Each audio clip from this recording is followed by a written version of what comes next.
Navratri day 4।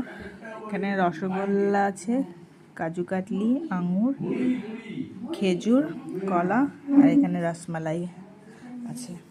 আচ্ছা, এইটুকুই। আর এই কাজু কাটলিটা হচ্ছে স্পেশাল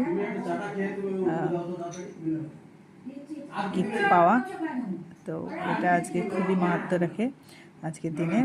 আজকে কুষ্মান্ডা মাতার পূজা, তো আজকে অনেক শুভ হলো, তো সেই জন্য এই কাজু কাটলি